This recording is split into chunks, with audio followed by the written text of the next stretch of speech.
9 octobre, journée mondiale consacrée au handicap. Dans cette édition, des témoignages de personnes souffrant de handicap visuel. Elles se battent pour leur droit à l'autonomie. Ce soir, nous parlerons également des crises hémorroïdaires. Elles sont souvent très douloureuses. Comment prévenir les hémorroïdes? Quel traitement? La réponse en début de journal. Enfin, bientôt, un centre culturel à Mans, dans la région du Tonpi. Le ministre Maurice Bandaman a visité récemment le site du projet.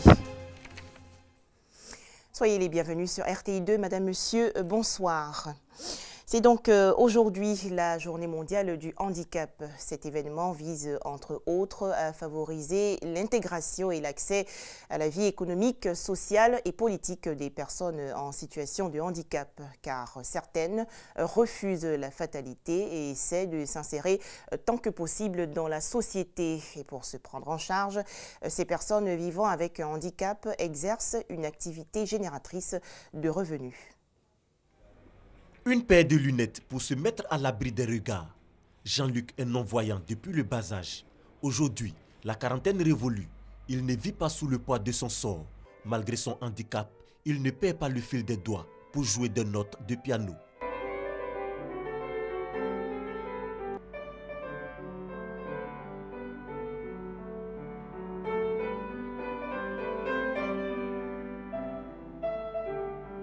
Une passion pour la musique qu'il transmet à des étudiants à l'INSAC, Institut national supérieur des arts et de l'action culturelle. Nous devons avoir notre premier cours de piano classique. Et j'arrive en classe, je vois un professeur qui est assis sur le piano. Et puis bon, il est non-voyant. Bon, j'ai trouvé ça un peu bizarre. Je dis, comment un professeur qui est non-voyant va nous donner des cours de piano classique? Les étudiants, je ne les vois pas, je les entends, je les sens. Et comme au niveau de l'acte pédagogique, la parole et le geste comptent beaucoup, c'est sur ces aspects-là que nous mettons l'accent. On pourrait se demander comment je m'arrange à savoir qu'ils n'ont pas utilisé le doigt qu'il fallait pour telle ou telle note. J'étudie un peu la force des doigts de chaque étudiant. Donc ça me permet de savoir si le doigté utilisé il est correct ou pas. Perdre la vue, mais conserver son intelligence et se construire une identité. Nombreuses sont ces personnes souffrant de déficience visuelle qui arrivent à réaliser des œuvres. Françoise et Nicole en sont des illustrations parfaites. L'une spécialisée dans la tresse et l'autre conçoit des accessoires. Ce modèle-là, ça c'est 3 000 francs. Je fournis les mèches, je fais ça à 6 000. Le fait que mes clientes apprécient ce que je fais, ça me motive encore de travailler. La première fois, je me suis demandé est-ce qu'elle va arriver. Mais ça fait plusieurs fois qu'elle me fait les tresses et je suis satisfaite. J'arrive à fabriquer les porte-clés. Bon, ce sont des animaux faits de pelle. Il y a le chien, le lapin, l'éléphant et le papillon. Il y a aussi les napperons pour les tables centrales et aussi les colliers pour les dames. C'est possible pour nous aussi de pouvoir avancer, montrer que l'handicap n'est pas un frein. Le handicap, pas un frein pour exprimer son talent. Retranché avec sa famille à Djibi village sur la route d'Alépé, François fait de l'élevage. Il consacre tout son temps dans sa ferme. L'activité semble bien lui réussir. On vient de finir une production, nous sommes en phase de vide sanitaire. Ça s'apprend comment se déplacer dans la ferme sans marcher sur les poulets. On ne se chausse pas quand tu entres dans la ferme et il faut se déplacer avec délicatesse. Délicatesse et ce qui te permet de sentir le poulet quand ils viennent vers toi. Parce que si tu es chaussé, ce n'est pas évident de sentir les sujets qui viennent ou que tu vas toucher avec tes pieds. Donc, tu rentres sans des chaussures. Mais en l'appréciant, en le prenant aussi dans les bras, tu peux apprécier un peu les formes, voir s'ils évoluent. Bon, je me fais aider par un jeune homme que j'ai engagé. Le handicap peut cacher des compétences. Seule la volonté et la détermination permettent à ces personnes déjà défavorisées de mieux s'exprimer. Les prouesses réalisées par ces non-voyants le confirment. Le handicap n'est donc pas une fatalité. Le 9 octobre est également célébrée la Journée mondiale de la Poste. Cet événement veut sensibiliser les populations au rôle de la Poste dans leur vie quotidienne et à sa contribution au développement socio-économique mondial. J'en profite pour vous rappeler que la Côte d'Ivoire va abriter le 27e Congrès mondial de l'Union postale universelle en 2020. La Côte d'Ivoire a été désignée le 3 octobre dernier à Istanbul, en Turquie, par ses pairs. Un mot de santé à présent, la maladie hémorroïdaire, parce qu'elle touche une partie intime de notre corps, est souvent un sujet tabou. Irritation, douleurs et saignements, les hémorroïdes font souffrir des millions de personnes dans le monde. En Côte d'Ivoire, selon des gastro-entérologues, la maladie touche un tiers de la population. Alors, comment se forment les hémorroïdes? Comment soigner une crise hémorroïdaire? Quelle alimentation? On en parle avec Serge Coléa et Aurélien Droukoula. Quand j'allais aux toilettes, il y a mon rectum qui sortait. Voilà. J'ai souffert de cela. Pendant 10 ans, il a vécu un véritable calvaire. Rectum sorti, saignement au moment des selles, douleur anale aiguë. Ce jeune homme de 29 ans présentait tous les signes d'une crise d'hémorroïdes. Cette situation d'inconfort a été un obstacle pour ses activités et son épanouissement. Pour se libérer, il a eu recours à une intervention chirurgicale. Grâce à Dieu, l'opération s'est bien passée. Quand je vais aux toilettes, c'est vrai que c'est pas facile, mais bon, aujourd'hui, je me sens beaucoup mieux. La crise hémorroïdaire est une maladie qui met la personne atteinte dans un état de gêne permanente. Les personnes à partir de 40 ans et les femmes enceintes ou en période de menstruation sont les plus touchées. La crise hémorroïdaire se guérit de plusieurs manières. L'acte chirurgical ne concerne que 10% des malades qui souffrent d'hémorroïdes. Il y a des gestes techniques qu'on peut faire sur les hémorroïdes. Quand ça saigne, on peut faire des injections à l'intérieur de l'anus pour arrêter les saignements. Quand ça sort, on peut faire remonter les hémorroïdes et les attacher. Pour les spécialistes, il existe une différence entre les hémorroïdes et la crise hémorroïdaire. Les hémorroïdes sont des organes qu'on a au niveau de l'anus et qui nous permettent effectivement de bien fermer l'anus. Alors ces organes-là sont maintenus en place par des structures, des ligaments comme des ressorts. Et c'est lorsque ces organes donnent des signes et qu'on parle de maladie hémorroïdaire. À l'origine des crises hémorroïdaires, de multiples facteurs. La constipation est un grand vecteur de crise hémorroïdaire, la diarrhée également. Les hémorroïdes surviennent lorsque il y a une forte tension au niveau de l'abdomen. La gestité, c'est-à-dire la grossesse, en moyenne, une femme sur deux va faire une crise hémorroïdaire et également dans les suites immédiates de la grossesse. Les personnes qui sont amenées à garder longtemps la position assise ou la position debout peuvent être également amenées à avoir des crises d'hémorroïdes. Les habitudes alimentaires ont pu être également incriminées des éléments comme le thé, le café, le piment. Quand elles ne sont pas traitées à temps, les crises hémorroïdaires entraînent parfois des complications. C'est des procedances qui peuvent se faire de façon intermittente. Ça sort à la faveur des selles et ça rentre tout seul. Soit c'est une procédance qui aura nécessité qu'on mette le doigt pour la faire entrer, ou alors c'est une procédance qui ne rentrera jamais. À ce stade, une prise en charge et un traitement adéquat s'imposent. La durée du traitement et le coût de la prise en charge varient en fonction des cas. Face à ce mal, la médecine traditionnelle a aussi ses recettes. De nombreux patients se tournent aujourd'hui vers elle. Au début, ça a commencé par le rectum qui sortait. Je suis un traduit praticien et j'avoue qu'actuellement, ça va.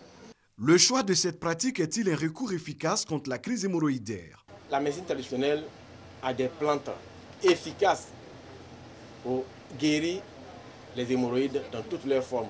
Entre le recours à la médecine moderne et à la médecine traditionnelle, l'autre voie qui s'offre est la prévention. Pour éviter la constipation, il faut avoir une alimentation équilibrée. Consommer assez d'eau, au moins 1,5 litre, voire 2 litres d'eau par jour.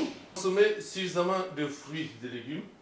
Le gombo ne joue pas sur le hémorroïde. Au contraire, le gombo contenant assez de fibres Hein, ça facilite le transit, donc ça vous aide à évacuer. Au service d'exploration fonctionnelle du CHU de Yopougon, 60% des motifs de consultation sont des crises hémorroïdaires. 20 patients sont consultés en moyenne par semaine.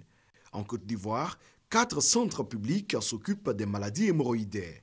Ils sont situés dans les CHU de Yopougon, de Cocody, de Trècheville et de Boaké. Direction Fakobli, dans la région du Guémont. Le conseil régional va engager divers travaux, notamment pour réhabiliter la voirie, construire des écoles et des installations sanitaires. Coût total, 1 milliard de francs CFA. On fait le point avec Doigt de Laser. Le département de Fakobli souffre depuis des années du manque d'infrastructures routières, éducatives et sanitaires. En saison des pluies, le tronçon reliant Kwibli à Fakobli devient impraticable. Pour pallier ce problème, plus d'1 milliard de francs CFA ont été décaissés par le conseil régional du Guémont pour la réhabilitation des grands axes routiers, des établissements scolaires et des centres de santé du département de Fakobli. Une initiative pour désenclaver les villages et villes de la localité. Kwibli-Fakobli n'était pas praticable il y a de cela 2-3 mois. Mais à l'heure où je vous parle, 59 millions ont été dégagés par le conseil régional. Et cette route a été reprofilée. Aujourd'hui, les populations passent à Nalandri, à Tiessan, à Baudrou et à Fakobli. Je pense qu'avec les investissements que nous allons obtenir avec les partenaires au développement, cette route sera goudronnée d'ici 2018. Au cours de cette cérémonie, les présidents des mutuelles de développement du département de Fakobli n'ont pas manqué de saluer cette action qui permet à leur localité d'amorcer son développement. La centre de santé de Plombier a été réhabilité parce qu'il y a eu une tornade, ça a été décoiffé et on devait cotiser au moins des millions. Mais le conseil étant intervenu, on n'a cotisé aucun centime. C'est ce que la population demande. Moi, concernant mon village qui est Douedi, c'est le château d'eau que nous attendons impatiemment dans notre village. Et dans ses promesses, il a à faire ça parce que l'eau, c'est source de vie. De 2014 à 2016, 664 millions de francs CFA ont été investis dans le département de Fakobli pour la réhabilitation et la construction des centres de santé, des classes et des bureaux administratifs. Plusieurs réalisations du conseil régional du Guémont sont en cours pour un montant de 930 millions de francs CFA à Fakobli. Un centre culturel va bientôt voir le jour à Mans, dans la région du Tompi. C'est une initiative du ministère de la Culture et de la Francophonie. Il s'agit d'un programme pour relancer et promouvoir les activités culturelles dans tout le pays. Une maison de la culture sera donc construite dans chacun des 13 chefs-lieux de district. Une clôture bien visible et au-delà des montagnes offrant une belle vue panoramique. Un de ces paysages dignes de cette belle région touristique. Une vue qui ne laisse pas indifférent le ministre de la Culture et de la Francophonie, Maurice Kwaku Bandaman. Présent en ces lieux pour constater la sécurisation du site du futur centre culturel intégré de Mans. Et cette clôture en cours de finition le prouve. Le centre culturel intégré, un projet du gouvernement pour faire face à l'insuffisance des infrastructures culturelles sur l'ensemble du territoire. 13 villes de l'intérieur sont concernées par ce projet. À Mans, c'est le quartier de Blocos CHR qui accueillera ce palais de la culture. Ce sera à l'image du palais de la culture d'Abidjan. Et ce palais est un centre culturel intégré dans la mesure où plusieurs structures culturelles vont se regrouper sur un seul site. 3 hectares pour une grande salle de spectacle, une salle de cinéma, une bibliothèque, une médiathèque, un musée, un restaurant. Une bonne nouvelle pour artistes et promoteurs de spectacles de la région du Tompi et des régions voisines. C'était un reportage de Eve Boué. Fête de génération en pays à Tchandakwedo. La catégorie Blessoué Dogba a effectué récemment sa sortie après 3 années d'initiation dans le bois sacré. Ces hommes et femmes auront désormais le droit de prendre part aux décisions du village. Herman Niamien.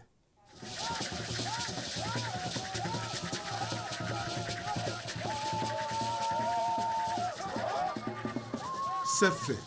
Les anciens du village d'Akwedo viennent d'autoriser la sortie de nouveaux initiés de la catégorie Blessoué Dogba. Cette initiation dans le bois sacré a duré 3 ans. 3 ans de maîtrise des us et coutumes du peuple Akia. Ainsi, les nouveaux initiés sont jugés aptes aux épreuves de sagesse, d'habileté et d'endurance. Daniel Amodao, le Tabronian ou le guerrier, et ses camarades intègrent après cette initiation le cercle des hommes dignes de prendre des décisions en pays ébloui.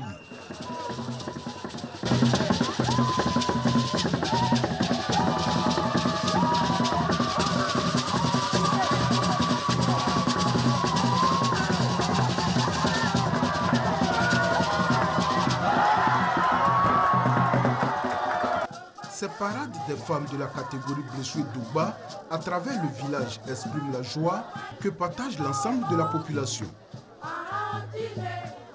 Il est bon de savoir que la génération Blessoué dont est issue les Douba d'Akwedo prendra véritablement le pouvoir lorsque toutes les catégories la composant auront effectué dans une dizaine d'années leur sortie. Et voilà, c'est la fin de cette édition. Je vous souhaite un bon début de semaine sur RTI2 et on se retrouve avec beaucoup de plaisir demain, 19h30.